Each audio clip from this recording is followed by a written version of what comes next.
Bonjour et bienvenue à la mini-méditation du mercredi de l'Institut biblique de Bruxelles. Aujourd'hui, nous terminons notre cheminement dans les 11 premiers chapitres de la Genèse avec cette question: comment se fait-il que, bien qu'il rejette Dieu, ce monde, cette humanité, subsiste encore? On entend souvent dire que la révolte contre Dieu comme une grande libération serait une attitude moderne. L'ère nouvelle d'un homme nouveau, enfin libre de toute oppression d'en haut. Mais en fait, cette attitude est profondément ancrée dans nos gènes. Une révolte ancrée en nous depuis les premières pages de notre histoire. Au chapitre 6 de la Genèse, nous lisons que l'Éternel vit que la méchanceté de l'homme était grande sur la terre et que chaque jour son cœur ne concevait que des pensées mauvaises, résultat d'un homme qui a décidé sans Dieu ce qui serait bien ou mal. Pense-t-on qu'en ayant rejeté Dieu, nous n'avons plus de compte à lui rendre? Pas du tout. Juste après, il est dit que l'Éternel dit « J'effacerai de la surface du sol l'homme que j'ai créé ».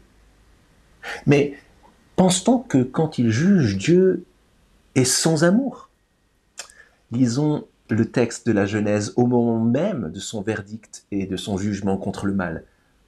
Noé trouva grâce aux yeux de l'Éternel. Pas par son mérite, mais parce que Dieu a posé un regard de grâce sur lui. Et même après le jugement du grand déluge, l'Éternel dit en son cœur: je ne maudirai plus le sol à cause de l'homme, parce qu'il est meilleur, pas du tout, parce que le cœur de l'homme est disposé au mal dès sa jeunesse. Dieu retient sa main. Le fait que le mal perdure n'est pas le signe que Dieu n'existe pas, ou qu'il est indifférent à l'injustice, ou que l'homme serait devenu meilleur et ne mériterait plus son jugement. Non, c'est le signe que Dieu est patient.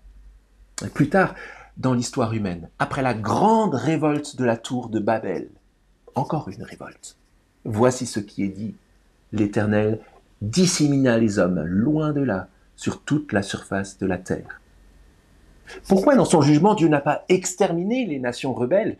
Elles l'auraient mérité. Non, il les a plutôt disséminées. Pourquoi? La réponse se trouve dans la bouche de Jésus-Christ, qui proclame des siècles après, juste après sa mort sur la croix et sa résurrection, le signe de sa victoire éclatante contre le mal et contre la mort. Tout pouvoir m'a été donné dans le ciel et sur la terre. Allez et faites de toutes les nations disséminées des disciples. Dieu n'a pas exterminé les nations parce qu'avant son jugement dernier, le dernier jugement, elles puissent un jour entendre sa grande et bonne nouvelle en Jésus-Christ, qu'elles croient en lui, qu'elles soient sauvées. Et fort de cette parole du Seigneur, vivons maintenant dans l'assurance. En Jésus-Christ, Dieu nous sauve du mal et de la mort et nous garde parmi les nations jusqu'au jour de l'arrivée de la nouvelle terre où la justice habitera. Et vivons pour la mission.